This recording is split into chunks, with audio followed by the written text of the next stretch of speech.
Imagine being so emotionally powerful that no one's words or actions can trigger you.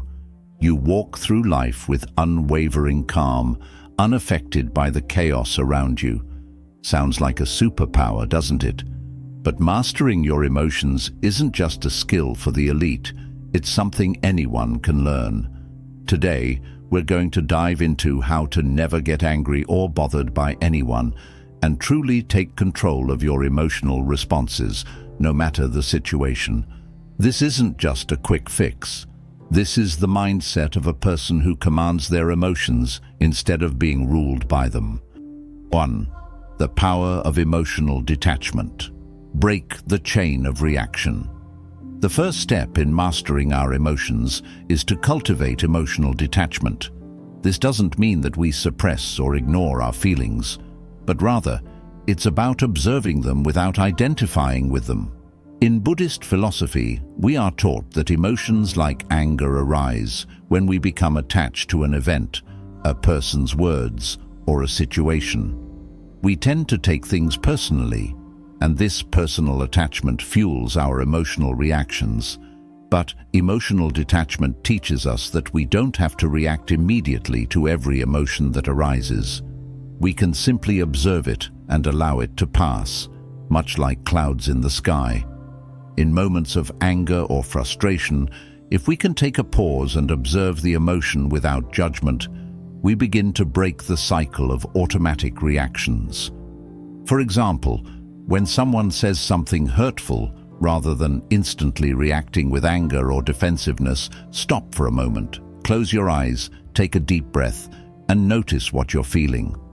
Are you angry, hurt, frustrated, or maybe even fearful? Once you've recognized the emotion, let it go. Just as clouds come and go, so do our emotions. By doing this, you begin to detach from the emotion itself and free yourself from its grip. When we practice emotional detachment, we realize that anger is not who we are. We are simply the observer of our emotions. This shift in perception allows us to stop the chain of reaction before it spirals out of control. 2. Reprogram your mind, the what-if mindset. Shift our minds are incredibly powerful. However, we often allow them to lead us into negative and unproductive thought patterns, particularly when it comes to situations that trigger anger. We might ask ourselves, why did they say that? Or, what do they mean by that? These questions, although natural, often lead to an emotional spiral that strengthens anger and frustration. But Buddhism teaches us that we can reprogram our minds with the power of perspective and curiosity. The what-if mindset shift is a tool that allows us to change our thought patterns from a negative, reactive mode to one of curiosity and growth. Instead of reacting with anger, ask yourself, what if this situation is a lesson for me? Or, what if this person is going through something that I don't understand? These simple questions not only diffuse the intensity of our anger, but also open the door for greater understanding, empathy, and personal growth. For example, if someone criticizes you in a harsh way, instead of thinking, how dare they say that? Ask yourself, what if this is an opportunity for me to practice patience or to learn something about myself? By shifting your perspective, you are no longer bound by the impulse to react. You begin to create space for a more thoughtful and measured response. The what-if mindset encourages us to see every interaction as a chance to grow and not just as a potential trigger for our emotions.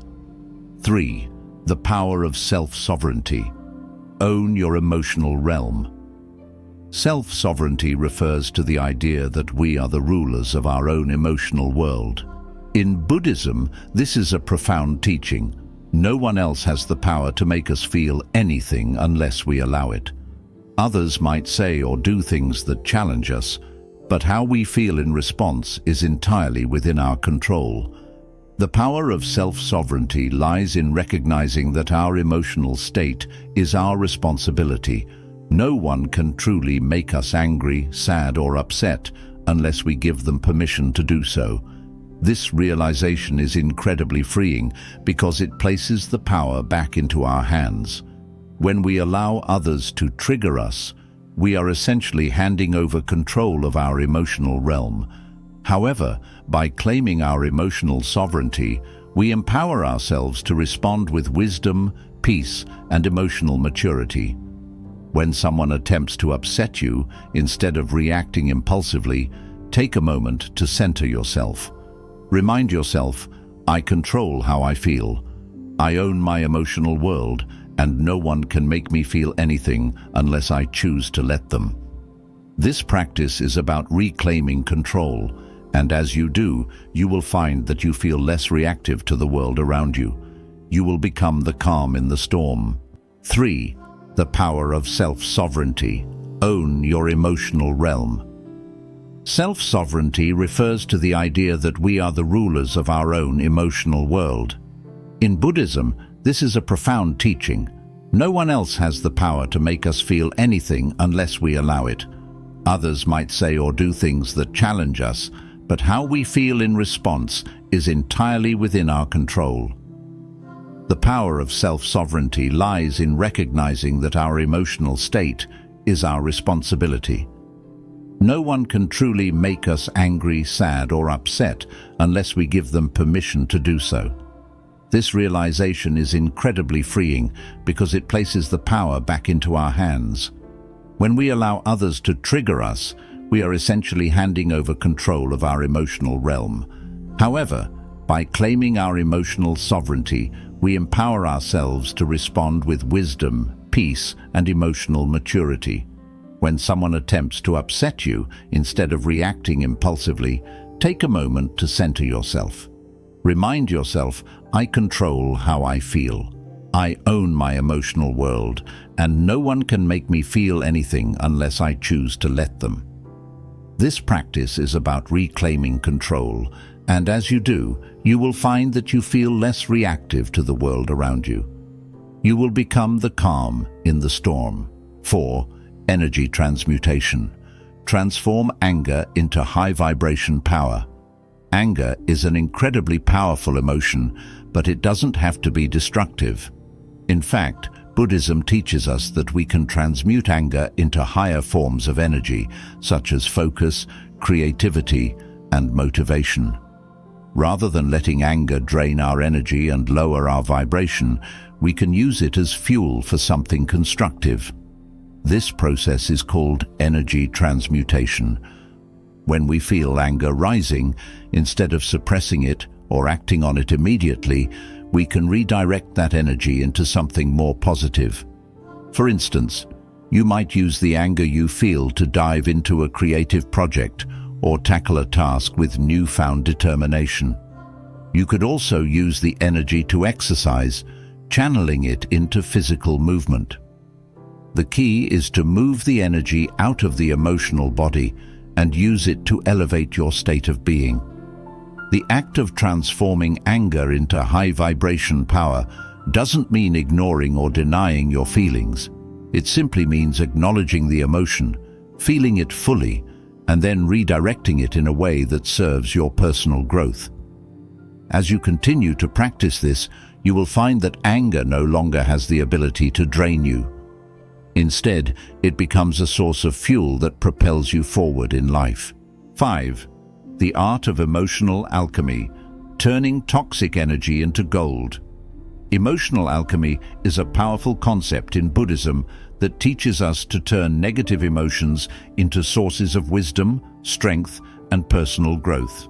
It encourages us to take toxic energy, like anger, frustration, or resentment, and transform it into something valuable, such as understanding, compassion, or clarity.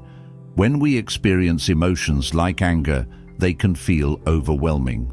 However, Buddhism teaches us that these emotions, rather than being obstacles, can be raw materials for transformation. The key is how we approach them. Instead of resisting or suppressing them, we fully experience the emotion and then transform it.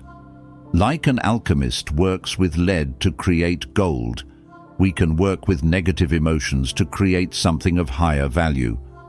Take anger as an example. It arises when we feel wronged or misunderstood. Anger is powerful, but it's energy. If we harness that energy, instead of letting it consume us, we can use it for positive change. Anger can teach us about our boundaries, our needs, and what's important to us. When anger rises, we can stop and ask, what is this anger trying to show me? What lesson can I learn from it? By practicing emotional alchemy, we see that anger isn't inherently bad. It's how we respond to it that matters. We learn to ask meaningful questions to understand the deeper layers of the emotion, like, what values have been threatened that are causing this anger? Or, how can I use this anger for growth? These questions help us reframe the emotion and use it as a tool for positive change. Emotional alchemy also involves accepting negative emotions like anger, fear, or sadness, rather than avoiding them. By accepting them, we make them part of our path to growth. Instead of holding on to negativity, we let these emotions become opportunities for self-reflection, deeper understanding, and connection with others. Next time frustration rises, practice emotional alchemy by pausing and reflecting. What is causing your frustration? Is it fear, unmet expectations, or misunderstanding? How can you reframe the situation to see the bigger picture? By transforming your perception, you turn toxic emotions into power, helping you become more compassionate, understanding, and at peace. This practice involves patience. When experiencing difficult emotions, it's easy to want them to go away quickly, but emotional mastery means sitting with emotions, allowing them to reveal their deeper truths. With time, we let go of the negative charge they bring and find wisdom and clarity. Emotional alchemy isn't about eliminating negative emotions. It's about integrating them into our lives in a way that fosters healing and growth. Every time we apply emotional alchemy, we refine ourselves, becoming more attuned to inner peace and bringing more love and compassion into our interactions. 6. Silence as power. The mastery of non-engagement. In today's fast-paced, highly reactive world, we are often encouraged to respond immediately to every situation, especially when provoked. The constant pressure to react quickly, whether through words or actions, can leave us emotionally drained and reactive. However, Buddhism teaches us the power of silence and non-engagement as a means of preserving our peace and maintaining control over our emotions. Mastering this practice is one of the most powerful ways to cultivate emotional stability and resilience. Silence as power isn't about being passive or avoiding conflict. It's about recognizing that not every situation requires a reaction. Often, our initial impulse when someone insults us or when we feel wronged is to immediately respond, perhaps with anger, frustration, or defensiveness. However, Buddhism teaches us that not every moment requires us to engage. By remaining silent in the face of provocation, we create space between the stimulus, the external event or words, and our response. This pause allows us to choose a response that is thoughtful and aligned with our values, rather than one driven by impulsive emotions. One of the core aspects of this practice is understanding that we cannot control what others do or say, but we always have control over how we choose to respond. The moment we engage with negativity, whether through a sharp retort, defensive comments, or escalating an argument, we give away our emotional power. Silence, on the other hand, allows us to retain control, protect our peace, and avoid unnecessary emotional turmoil. When we choose to remain silent, we also refuse to participate in the cycle of negativity that often perpetuates conflict. Imagine, for instance, that you are in a heated conversation with someone who is upset or angry. They may raise their voice, make hurtful comments, or try to provoke you into an argument. The natural reaction might be to defend yourself, to argue back, or to try to prove your point. But what if instead you took a deep breath, remained silent, and chose not to engage in the exchange?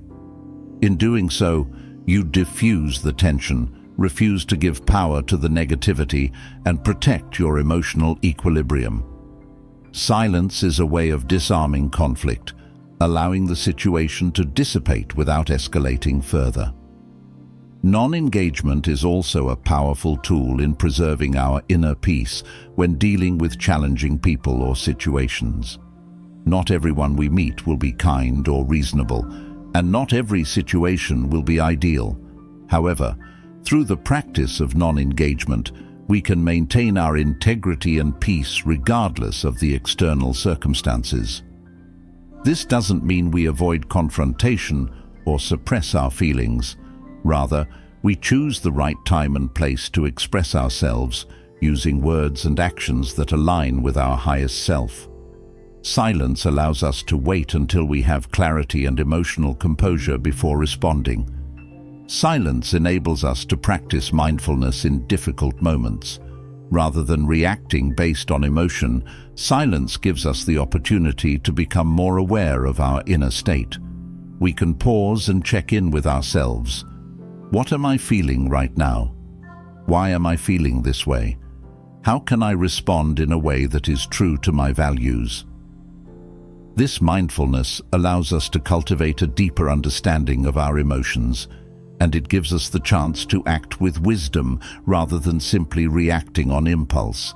By mastering silence and non-engagement, we create a mindful space in which we are no longer slaves to our emotions, but instead empowered to act with intention and purpose.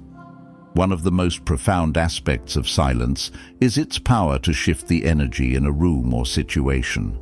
When everyone is talking over each other or emotions are running high, silence acts as a calm anchor in the storm. It has the ability to neutralize negativity, as people are often forced to reflect on their words and actions when faced with silence.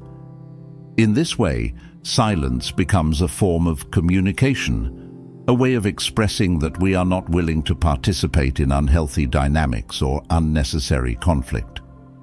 By remaining silent, we set a boundary that protects our emotional well-being while also promoting peace. Silence can help us build emotional resilience over time.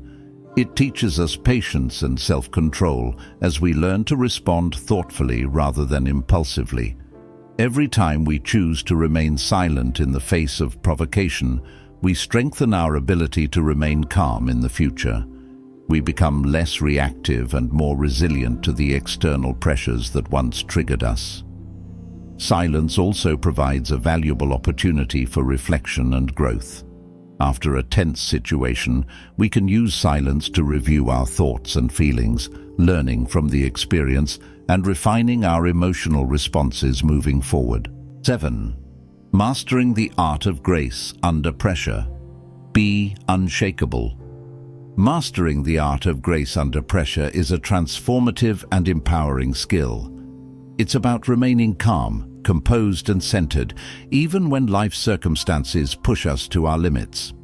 In Buddhism, this concept is known as equanimity, which refers to the mental and emotional balance that allows us to remain unshaken by external events. Whether it's dealing with conflict, facing a difficult situation, or navigating a personal crisis, grace under pressure helps us maintain our inner peace while responding thoughtfully rather than reacting impulsively. Life is full of unexpected challenges. We can't control every situation, and there will always be times when stress, frustration, or even despair seems to overwhelm us. However, what we can control is how we respond. Buddhism teaches us that we are the creators of our own experience. It's not the external events themselves that determine our emotional state, but rather our responses to them. When we learn to remain graceful under pressure, we don't allow difficult circumstances to dictate how we feel or act. Instead, we rise above the chaos and navigate life with poise and inner strength. When we're faced with difficult situations, whether it's a work crisis, a disagreement with a loved one, or a personal setback, the natural human instinct is often to react. We may feel our hearts race, our minds race with thoughts of anger or frustration, or our bodies tense up with stress. However, by practicing grace under pressure, we learn to pause and respond with wisdom rather than reacting impulsively. The first step is recognizing that emotions are temporary. They arise, peak, and pass away. By becoming aware of this, we can prevent ourselves from getting swept away in the storm of emotions. Instead of letting anger, fear, or sadness take over, we can observe these emotions and allow them to move through us without allowing them to control us. Mindfulness is a key practice that helps us master grace under pressure. By cultivating mindfulness, we become more aware of our thoughts, feelings, and bodily sensations in each moment. This awareness enables us to identify when we're about to react to a situation with anger or fear. For example, in a heated conversation or argument, when you notice yourself starting to feel defensive or upset, take a deep breath. In that brief pause, you create the space to choose a mindful response, rather than letting emotions control your actions. The more you practice this, the easier it becomes to remain calm and centered, no matter what is happening around you. Grace under pressure also involves acceptance, accepting that life is not always going to go the way we want it to. Sometimes things will go wrong, people will let us down, and challenges will arise that feel overwhelming. However, the key to maintaining grace is to accept these moments as they come, without resistance. When we resist reality, when we wish things were different than they are, we create additional suffering for ourselves. But when we accept the present moment, exactly as it is, we stop fighting against what's happening and allow ourselves to respond with clarity and wisdom. Buddhism teaches that resistance to the present moment causes suffering, while acceptance brings peace. For instance, if you find yourself caught in traffic and you're running late, it's easy to become frustrated, anxious, or even angry. But instead of resisting the situation, practice acceptance. Remind yourself that the traffic is beyond your control and getting upset won't change the outcome. By accepting the situation, you free yourself from unnecessary stress and can use the time in traffic to relax, listen to music, or even practice mindfulness. This shift in perspective allows you to maintain grace under pressure, even in situations that might seem trivial. One of the most powerful aspects of grace under pressure is the ability to respond with compassion, both towards yourself and others. In stressful situations, we often feel pressure to be perfect, to handle everything with ease, or to meet everyone's expectations. This can lead to self-criticism, anxiety, and burnout. However, when we approach ourselves with compassion, we recognize that it's okay to feel stressed, it's okay to struggle, and it's okay to make mistakes. We allow ourselves the grace to be human, and just as we show ourselves compassion, we also extend it to others. When someone else is upset or frustrated, instead of reacting with anger or judgment, we can respond with kindness and understanding. Compassion is not only a tool for remaining graceful under pressure, but it's also a powerful antidote to the negative emotions that arise during difficult moments. Self-sovereignty is another essential element of grace under pressure. It's about understanding that we are the masters of our emotional reactions. While external circumstances may be challenging, we are in control of how we respond to them. When we recognize that our emotional state is within our power, we no longer feel helpless or at the mercy of external events. We become the calm center in the midst of the storm. In moments of pressure, remind yourself that you can choose your response. You are not a victim of the situation, By practicing self-sovereignty, you become unshakable, able to handle even the most intense challenges with grace and dignity. Finally, resilience is a key factor in mastering grace under pressure. Resilience is the ability to bounce back from setbacks, to recover from adversity, and to keep moving forward in the face of difficulty. Life is unpredictable, and there will always be challenges that we must navigate. But the more resilient we become, the less these challenges have the power to knock us off course. Buddhism teaches that resilience is built over time, through consistent practice of mindfulness, acceptance, and equanimity. The more we practice responding with grace, the stronger our emotional resilience becomes. Practical steps to mastering. Grace under pressure. Pause and breathe. In moments of stress, take a few deep breaths. This simple act of pausing creates the space to regain your composure and respond calmly. Practice mindfulness. Regular mindfulness practice helps you become more aware of your thoughts, emotions, and physical sensations, allowing you to respond to situations with greater clarity and calmness. Accept what you can't control. Recognize what is within your control and what is not. Let go of the need to control everything and instead focus on how you respond to life's challenges. Respond with compassion. When faced with difficulty, treat yourself and others with kindness and understanding. Compassion helps diffuse tension and promotes a peaceful mindset. Cultivate resilience. Understand that challenges are part of life. Rather than seeing them as roadblocks, view them as opportunities to grow stronger and more resilient. By practicing grace under pressure, you build emotional resilience, maintain inner peace, and become unshakable in the face of life's challenges. You don't have to be perfect or never feel stressed, but by choosing how you respond, you can navigate the storms of life with grace, wisdom, and strength. Anger is a natural response, but it doesn't have to control you. Through the teachings of Buddhism, we can learn to master our emotions, stay calm in any situation, and respond to life with wisdom and compassion. By cultivating emotional detachment, reprogramming our minds, and practicing non-engagement, we can transform anger into power and achieve true emotional sovereignty. Remember, emotional mastery is not about perfection, it's about progress. With each mindful step, you'll become more resilient, calm, and at peace with yourself and the world around you.